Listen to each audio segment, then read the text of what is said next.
तो कांग्रेस ने आज पहली लिस्ट जारी कर दी है, लेकिन कांग्रेस ने इस लिस्ट में एमपी की हम बात कर रहे हैं और साथ में कुल मिलाकर जो 3 राज्यों के लिए लिस्ट आज जारी की है, सभी वर्गों का ध्यान रखा गया। सूची में आपको बता दें कि 39 कैंडिडेट ओबीसी वर्ग के होंगे, एससी के 22 उम्मीदवारों को टिकट दिया गया है, एसटी वर्ग के 30 कैंडिडेट मैदान में उतारे गए हैं, 65 टिकट 50 साल से कम उम्र के लोगों को दिए गए हैं।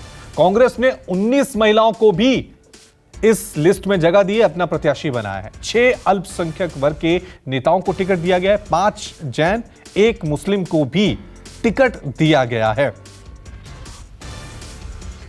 कांग्रेस के वरिष्ठ नेता कमलनाथ हैं। सर, एक लिस्ट आप लोगों ने जारी कर दी है, कितनी तैयारी है मध्य प्रदेश में? मध्य प्रदेश में हमारी पूरी तैयारी है। जो लिस्ट हमने जारी करी है उसमें 65 ऐसे हमारे उम्मीदवार हैं जिनकी उम्र 50 से कम है।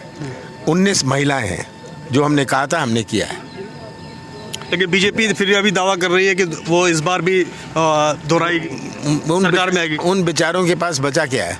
वो तो नहीं कह सकते कि हम हार रहे हैं। अच्छा, एक बयान आया है का बयान आया कि कांग्रेस ने एक बार फिर से अन्याय किया है सिखों के साथ। किसने कहा है? मनजिंदर सिंह सिरसा ने कहा है। अरे जी सब सर, एक आखिरी सवाल ये है कि जो लिस्ट आप लोगों ने जारी की है, एक मिनट भैया, धक्का मत दीजिए। हाँ, देख रहे सर। एक तो आप देख सकते हैं कांग्रेस की लिस्ट जारी होने के बाद अब रिएक्शन आना भी जो है शुरू हो गया है। रायपुर से हमारे साथ वैभव बने हुए हैं और प्रशांत देवी हमारे साथ बने हुए हैं। प्रशांत, आपकी तरफ ही मैं रुख करना चाहूंगा। आज कांग्रेस ने लिस्ट जारी कर दी है। लिस्ट में बहुत सारी ऐसी बातें हैं जिनको लेकर हम सवाल कर सकते हैं, लेकिन पहला, क्योंकि ओबीसी को लेकर जो बड़ा मुद्दा बना रही है कांग्रेस या फिर कहीं इंडिया अलायंस, तो बड़ा ध्यान रखा गया है इस बार ओबीसी में। ओबीसी को कितनी सीट देनी है, एससी को कितनी सीट देनी है, एसटी को सीट देनी है। तो ये जो एक तरफ 2024 को लेकर तैयारी है, तो एक मैसेज देने की कोशिश की जा रही है इस लिस्ट के जरिए। प्रशांत,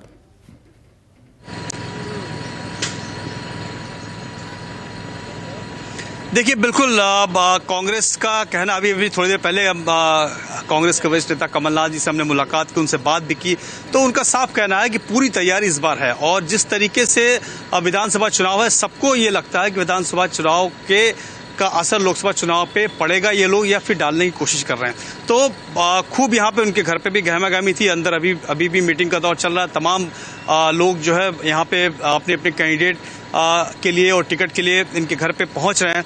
तो गहमागहमी बनी हुई है। मध्य प्रदेश के चुनाव की बात करें तो बहुत ही रोचक मुकाबला होने की उम्मीद है। क्या है जमीनी हकीकत, क्या जमीन के मुद्दे हैं? ये मध्य प्रदेश से कुछ लोग हैं जो इस वक्त यहाँ पे मौजूद है हमारे साथ, अभी कमलनाथ से मिलने भी आए थे। सर, क्या नाम है आपका और आप लोगों को क्या लगता है कि इस बार जमीनी मुद्दे क्या है मध्य प्रदेश में? मैं डॉक्टर VPS चौहान हूँ और विधानसभा 86 कोतमा जिला अनूपपुर से अपना हमने आवेदन दिया है। तो कैसे आप लोग उम्मीद कर रहे हैं कि इस बार कांग्रेस सरकार बन जाएगी वहाँ पे, जबकि बीजेपी बड़ी ताकत? देखिए, पब्लिक में एक ये रोष है कि जो सरकार उन्होंने बहुमत के दिया था तो उन्हें 18 महीने बाद जो गिरा दिए, इसका रोष है। क्योंकि बेरोजगारी इतनी ज़्यादा थी और सबसे बड़ी जहाँ है एरिया की, जहाँ अगर कोल माइंस एरिया जहाँ से मैं आता हूँ, वहाँ पर आउटसोर्सिंग है, ठेकेदार पता है। वहाँ जो ठेकेदार क्या करते हैं कि 20 से 21 हज़ार रुपया में साइन कराते हैं और बाकी राशि जो आधी राशि वो ले लेते हैं। तो ठेकेदारी प्रथा बंद हो, ये जो है ये आशा की सरकार आएगी और ठेकेदारी प्रथा बंद हो। कुछ युवाओं का मुद्दा अभी कमलनाथ उठा रहे थे कि इस बार युवा जो है वो पूरी तरीके से विरोध में है। ऐसा क्या हो गया कि युवा विरोध में? आप भी युवा हैं, विरोध में मतलब बीजेपी के विरोध में है जी।